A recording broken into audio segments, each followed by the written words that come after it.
Hello and welcome back, YouTube. We are back with some more game theory. Continuing on the ultimate timeline for FNAF. Been interesting little journey because I didn't know all of this was happening in this FNAF lore. To be honest, um, like I said before, I always thought it was a browser game. For like kids with like a lot of jump scares. I always thought it was like very cheaply made. I didn't know there was like a whole story behind it. I thought it was just jump scare heaven, pretty much for kids. But yeah, it's been interesting learning about Afton. Afton's a weird guy. He's a terrible human, let's just say. Um, anyway, before we get started, please check out my Discord. It's down in the description below. You can suggest me any videos, compilations, playlists, anything like that. We have a whole forum. There are rules to it, so you know, gotta read the rules before you post there. But yeah, while you're down there, please consider subscribing. I would love to hit 500 subs by the end of Christmas. 13 days left, man. 13 days left, and I think we can hit it. Also, check out my Twitch. Follow me on Twitch. I'm streaming on there now instead of YouTube, because YouTube sucks. Let's go.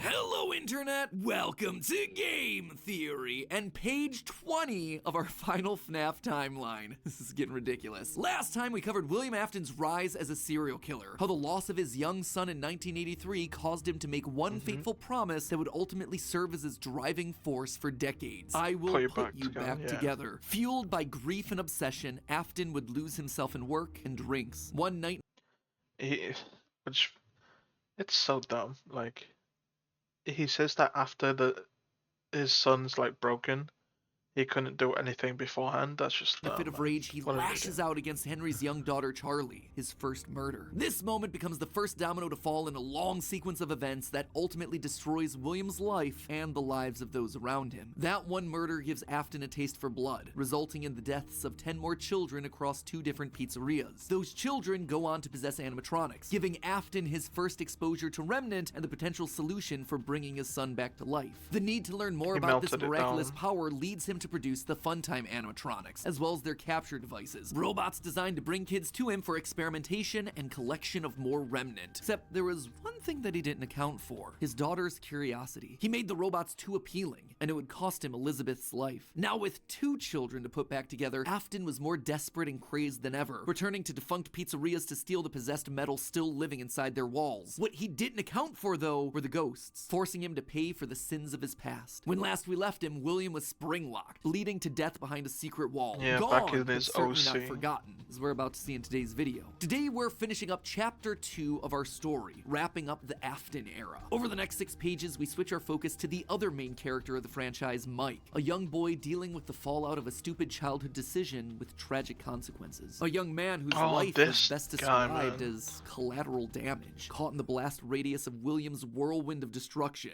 Now, before we begin, let me just rip off the band-aid now. We won't be finishing the timeline today. I know. I'm sorry, I wanted to, but covering FNAF VR, AR, and Security Breach wound up taking me an additional 9 pages of script. And I've already made you wait long enough for this part, so I just had to make the executive call to break this one up into 2. Don't worry, that part is already written, it is already recorded, it is just in the process of being edited. It is a hefty episode. So mark it on your calendar, that one's actually going to be going live on March 25th. It's also coming complete with a live talk back where we go back over everything from the past couple episodes, as well as having ourselves some very special guests. So overall, that one should be a lot of fun. Fair warning though, the conclusions we've reached that solve security Should I have just checked that out? breach, they are controversial. I feel good about them. Like, I think that we've locked in on a lot of the answers here, but they're gonna raise a lot of discussion. Let's just say that you're either gonna love that episode or hate it. I don't really think there's gonna be much in between on that one. Anyway, without any further ado, let's cover a chunk of the timeline. From what I hear, I don't even know why I have subs on. From what I hear, I mean, this is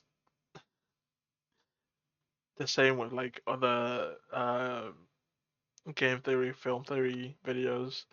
he got a lot of hate for this timeline. So I'm guessing there's a lot people hated that last That's a video. lot less controversial. Let's meet Mike.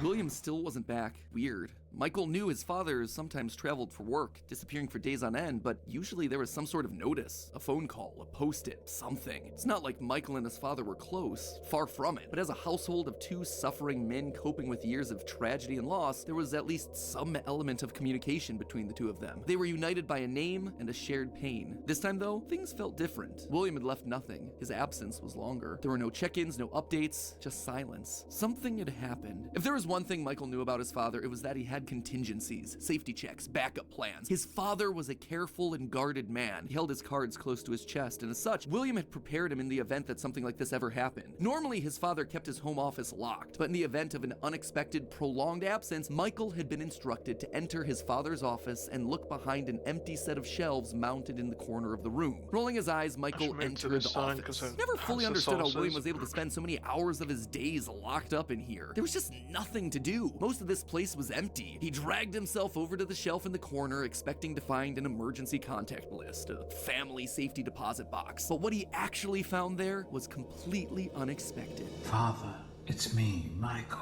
I did it. I found it. It was right where you said it would be. The shelf swung open and revealed a giant industrial elevator, one that led straight down into an underground bunker. But that was impossible. Hidden inside his childhood home was a secret entrance to an enormous underground science lair? It didn't make any sense. Seriously, it didn't make any sense. And yet, here it was, mapped directly underneath the floor plan of the house that he'd grown up in, lost his brother in, been tortured in. Michael thought that he'd known his father, a prideful, sad, angry man with petty everyday problems, but clearly he'd been living with a stranger this entire time. His father had secrets. Suddenly, the days of William being locked inside of his office made sense. He'd been here the entire time. Where was here, though? Was this Circus Baby's Entertainment and Rentals? The Circus Baby restaurant always did seem to be a deeply personal project for father, a failure of his that cut unusually deep, especially after that first location had to be closed prematurely due to the gas leaks. After that day, father really did seem to change, to lose himself even more in his work. Clearly, the entrance he had found was some sort of secret back way into the facility, one that required crawling through vents to navigate. His father had been working here, but in secret. Why? And that's when he found her. At the end of the facility, Circus Baby, his father's pride and joy.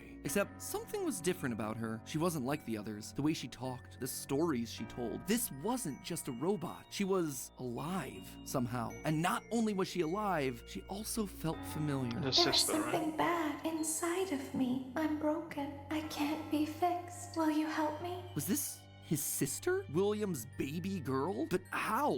Why? What was this place? He dug around some old files and found blueprints outlining the features of these animatronics. Storage containers, voice mimicking, parental tracking. And was that a child in Freddy's stomach? Was his father Let's go back to... Did they just... Go back. Go back.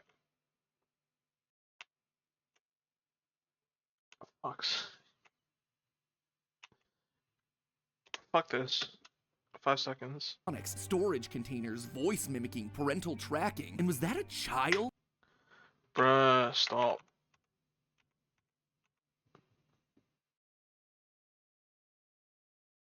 Okay, I can kind of see it then. Why would you have the blueprint with the child in? Are you just planning it out like that? Oh, what?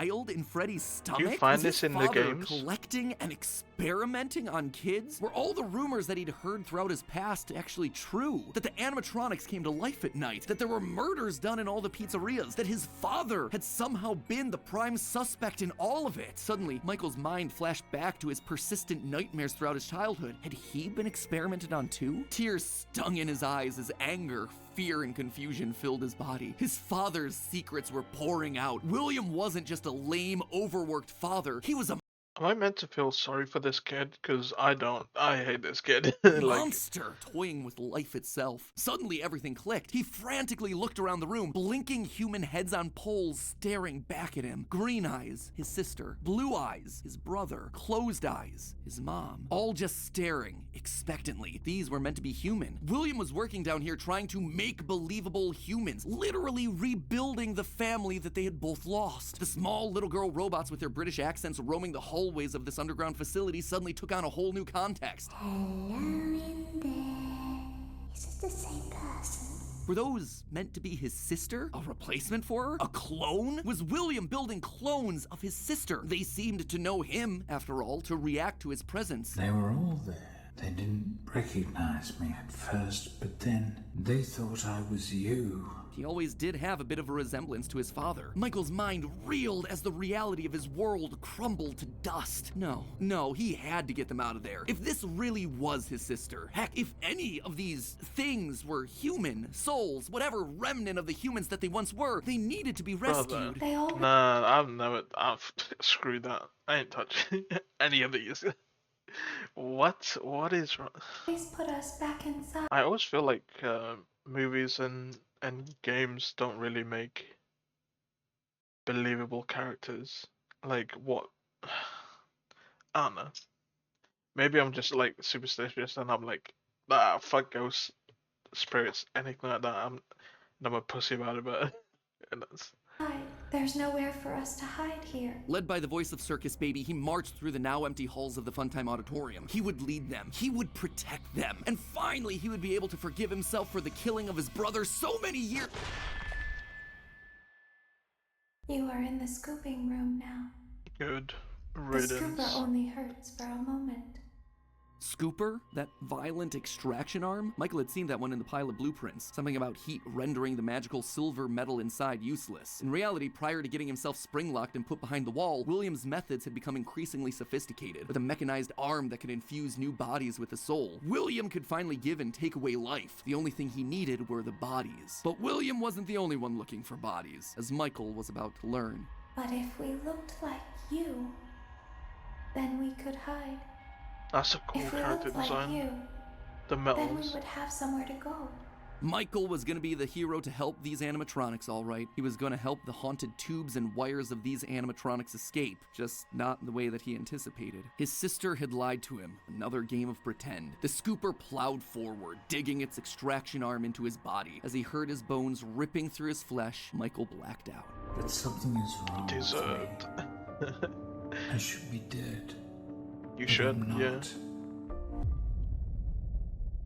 You're an asshole. For the You next should be several dead. months, Michael's life was not his own. He was forced to comply with the tangle of wires and spirits that lived inside of him. His body felt like an overfilled balloon begging to burst as day by day, week by week, his flesh began to sag and discolor. He was a walking, talking, rotting corpse, alive, but wishing he wasn't. He was a puppet, a walking shell. And while he did his best to conceal his fate, there was only so much a man filled with robot spaghetti could do. The entity in his innards would eventually leave, but by that point the damage had been done. His decaying flesh stank, turning him into a literal purple guy. But still, even with no bones, even with rotting purple flesh and begging to die, Michael continued to live. That silvery metal remnant injected by the scooper meant that he couldn't die. His anger also refused to die. What he had seen down there in his sister's location had rocked him to his core. His father had killed and captured dozens. His experiments had killed his sister and then tortured him throughout all his childhood. He was actively trying to build human replicants. He didn't know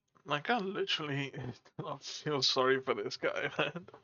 where At his all. father was, but Michael knew that he was out there somewhere. I've been living in shadows. There is only one thing left for me to do. I'm now. literally going hoping to William come Afton find wins. you. Michael had to correct for the sins of his father. He had to make things right. Michael would burn Fazbear Entertainment to the ground. I mean, what else could you do when your skin was permanently purple? Michael's strategy was simple. He would apply for night security guard positions at the old defunct pizzeria locations. That way, no one ever had to see him or smell him during his shift. And all these old shuttered locations did need guards. Teenage vandals and squatters were always looking to get inside the these abandoned buildings, and yet no one ever really wanted to work an overnight graveyard shift unless they were practically out of options. Enter Mike. One by one, he would take on the job of security guard, changing his name each time to ensure that no one was able to follow his paper trail. Once inside, he could tamper with the animatronics and figure out how they worked, writing about his experiences in his security logbook. While there, he would listen to the old tapes where upper management awkwardly welcomed new recruits to their summer jobs. Did they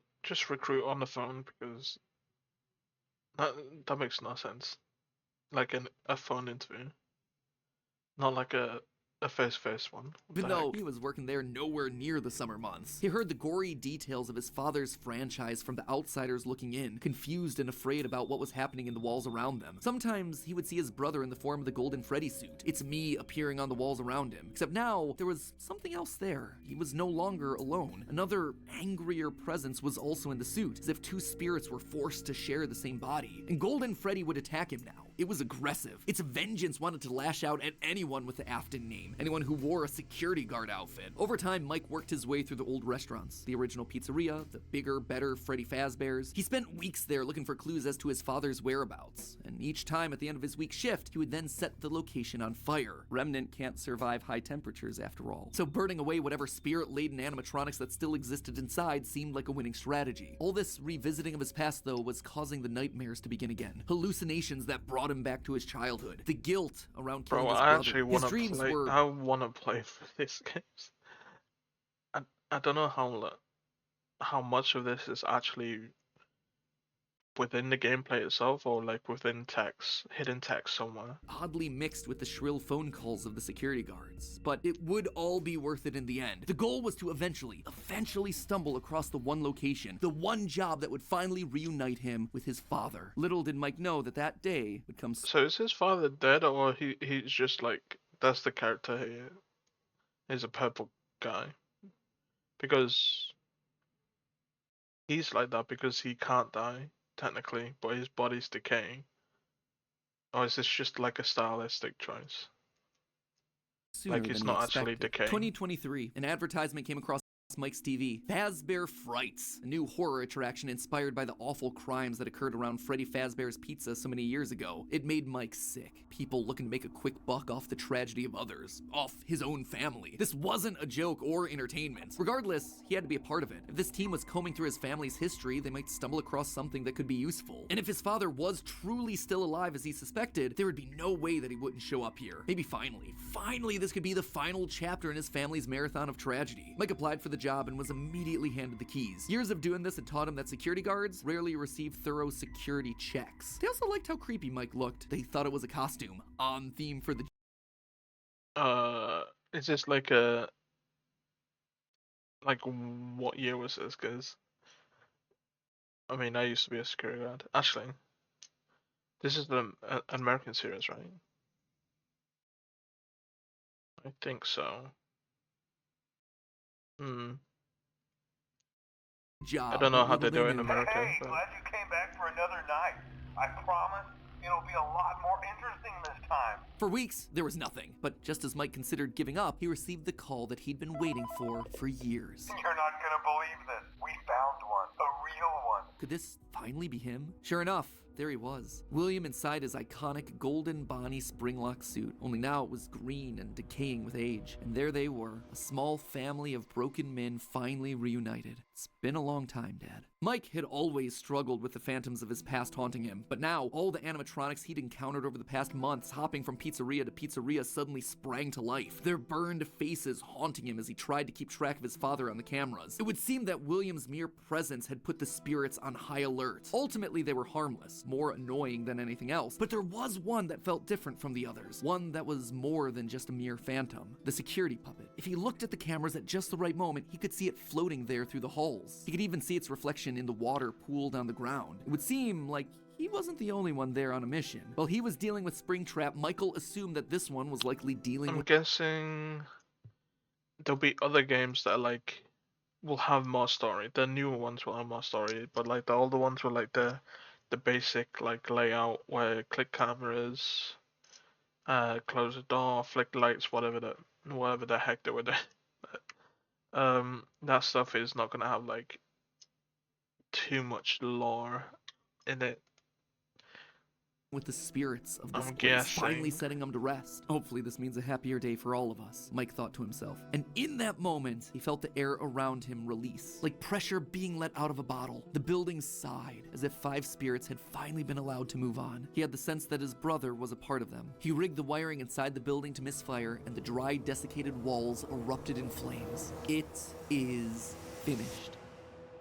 Surely. Except it was not. Somehow, through sheer force of will, Afton remained. He had survived, and Mike would need to find a new way of finishing off his father. Luckily, the solution would present itself later that year. Not from Mike, but from another victim that had been left in his father's wake. We're talking about becoming a Fazbear Entertainment franchisee. Restaurant ownership Or and Chica? management. Something almost anyone can do with a limited degree of success. You are now the Of the face donut. of the newly rebranded Freddy Fazbear's Pizza. Fazbear Entertainment as a brand had been closed for years. William had been stuck in a suit and a wall. The only person who legally could bring the franchise back was Henry, but he'd largely Henry. pulled out of the franchise around the time of Okay, his never father's mind. disappearance. Something was up. Surely this had to be some kind of a trick, right? Mike, doing what he did best, applied for a franchise and immediately got the job. There was just one thing out of the ordinary. Paragraph 4. If you are playing this tape, that means that not only have you been checking outside at the end of every shift, as you were instructed to do, but also that you have found something that meets the criteria of your special obligations under paragraph 4. No employment contract he'd ever signed required him to keep special lookout for independently moving animatronics outside the restaurant. Now he knew something was up here. Henry was luring them all back. Rather than trying to go to them, like Mike had done for years, Henry was doing the opposite. He was putting them all under the same roof. He was finishing them off for good. Mike knew this wasn't meant to be a restaurant. It was meant to be a prison,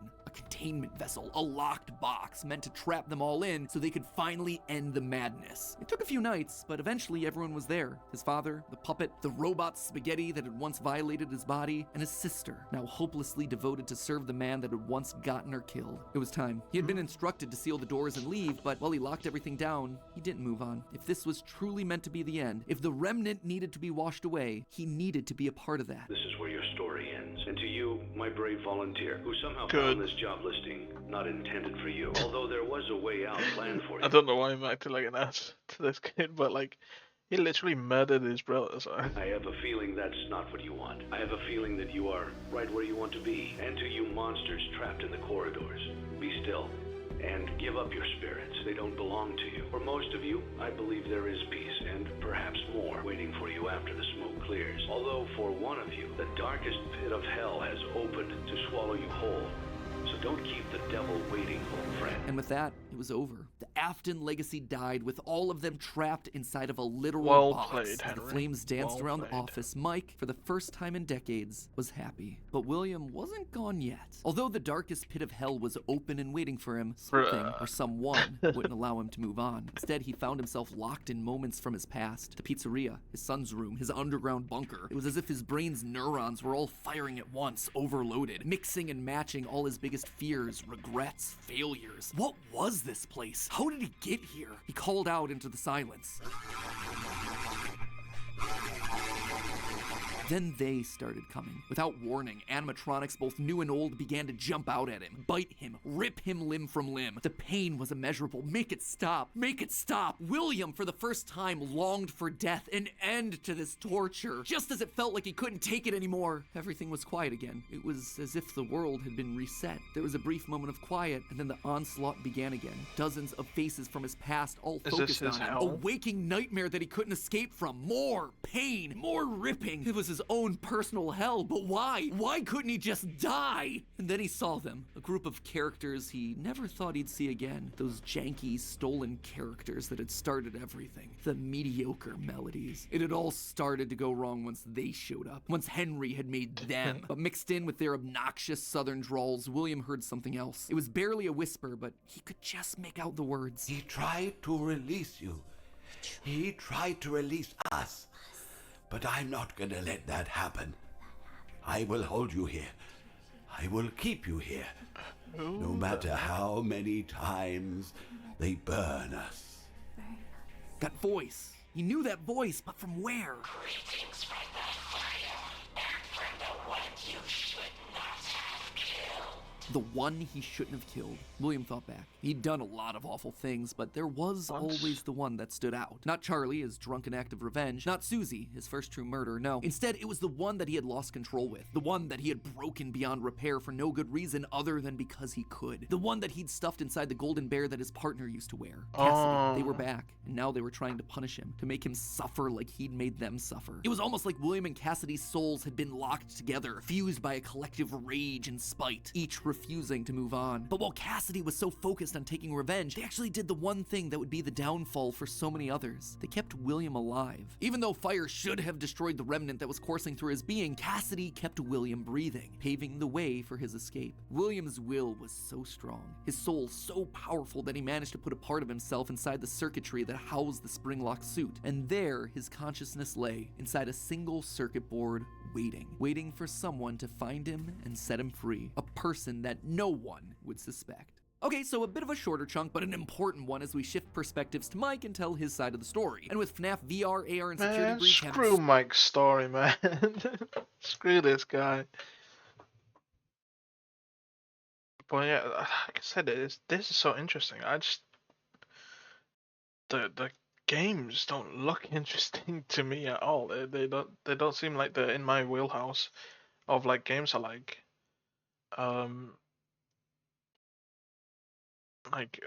Cheap jump scares is just not my thing. But if there's like, who knows, man? Who knows? Maybe I give it a try and I absolutely love it. Something. So much to explain, I didn't want to rush through things by trying to cram it all in here. Don't worry, I know you've all been patient. The final video is happening on March 25th. That is locked, it is getting ready to go. Trust me, I want this thing to be over and done with as much as you. I am not just stretching it out for the views. But before we wrap up for the day, I did want to talk about the big Orville... I mean, he's not. I've seen the 8-hour video. Brother, there's an 8-hour long video about the timeline. Yeah, he's really condensing, which... I'm assuming he's missing a lot, so that's probably why he gets all the hate for this timeline in particular. Elephant in the room, Mike's quest for revenge. You might have noticed that I was vague about the dates, and there's a good reason for that. I don't know them. There is no good way for me to make them fit in. Here's what I do know. We know with a high amount of certainty that Michael Afton is the character that we play as up until Ultimate Custom Night. Mike Schmidt and Fritz Smith, the security guards for FNAF 1 and FNAF 2 respectively, get fired for, quote, tampering with the animatronics and odor. So weird connection between the two of them, right? But now, look at the phantom animatronics that are haunting us in FNAF 3. They use models from both FNAF 1 and FNAF 2, meaning whoever is sitting in that security guard chair Fazbear Frights, they have to have seen both locations and their animatronics. And that's not all. Their designs are burnt. It's a weird detail in the game, and it's something that the character encyclopedia repeatedly calls attention to. The burned texture for these phantom animatronics. Why is that so unusual though? Fazbear Frights is the first time in the franchise that we hear about anything burning down. From that point on in the story, it's like the characters turn pyro and are suddenly setting fires left and right. But for the first 3 games, nothing ever catches fire. The animatronics are just moved or repurposed in some way. So when did they burn? And why would our security guards see them as being burned? Someone has to have been going location to location, setting these places on fire, purging the sins of the past. We know we're definitely playing as Mike and Sister Location in FNAF 6 based on the in-game dialogue. And in FNAF 4, there's an Easter egg where we can hear the phone call from Night 1 of FNAF 1, meaning that whoever's in that bedroom has heard the recording as a security guard. We also know that Mike has seen the nightmare animatronics based on his drawing. Bro, I know there's a lot of law stuff that I'm just missing, like that phone call. I don't know what the heck is in that phone call. This video is like really for people who play the games, or like watch people play the games. I might just do that. Maybe just watch someone play the games and see if I can catch the story. Because I'm assuming there's a lot of stuff that is just going over my head right now.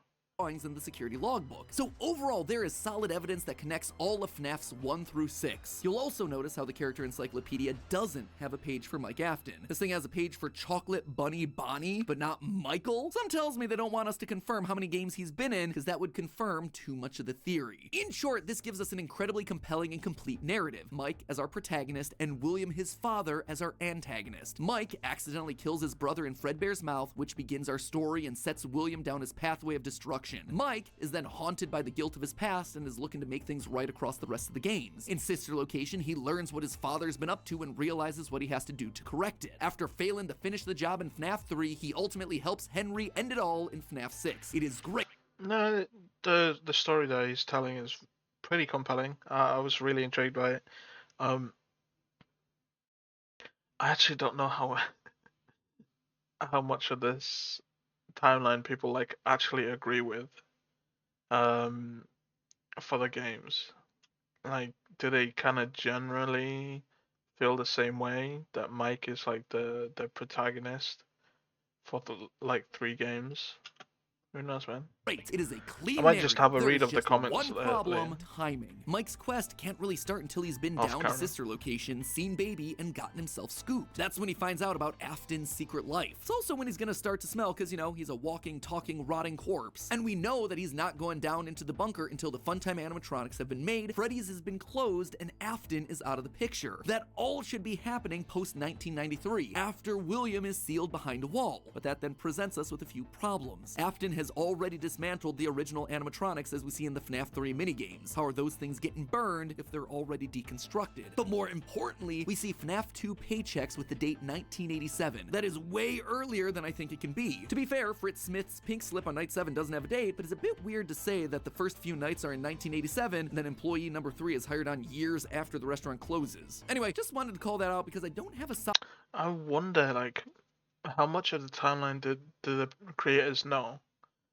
Did they have like a timeline of like the video games? They have like fully like, oh, I'm gonna make a game. I'll set it within this time, like on the timeline, and then they do like some callbacks, maybe add some dates and stuff, but not too much. Or do they just like, okay, where do I put this? Okay, let me flick through all the games and all the information. I wonder how much they actually know, or like, is there any retcons to this, like to the previous games? I'm assuming there is. If I remember correctly, my friend Tyler told me. I think so. There's been retcons. But they're just, well, why can't they just like make a timeline and then just add stuff to it, and then they can see where everything is currently. solid answer for it, and I'd love to see your comments down below. And with that, my friends, this chapter comes to a close. We'll see you on March 25th for the grand finale as we cover the final 3 games in the franchise and the controversial answers we think solves what those games were trying to tell us. Until then, my Faz heads, remember, even though Afton kinda succeeded in being brought back to life, gotta admit, he's still looking a little bit on the dry, dehydrated side. I suppose 3 fires and being dead for a decade will tend to do that to ya. Fortunately, thanks to today's Damn, you should put that in the middle of the video. We'll leave it off there. It's interesting. I still don't like the Mike guy. Maybe if I play the games, I kind of like sympathize with him a bit more. But nah, this this whole video, I'm just like, when is this guy dying? And then he doesn't die. He just decays, but he still stays alive until the end. And I'm like, oh, okay, good, good, good. Because you just murdered your own brother. You tortured your brother and murdered him after. Like, it's a different thing picking on your brother. Like, you like push him a bit, laugh when he does something like dumb. That's different than like torturing the kid. So yeah, deserved. But who knows, man? Maybe he made up for it by going up against his father. Anyway, we'll leave it off there. If you like this video, make sure you give it a like, comment, subscribe, check out my Discord, and follow me on Twitch. And I'll catch you guys in the next one. See ya.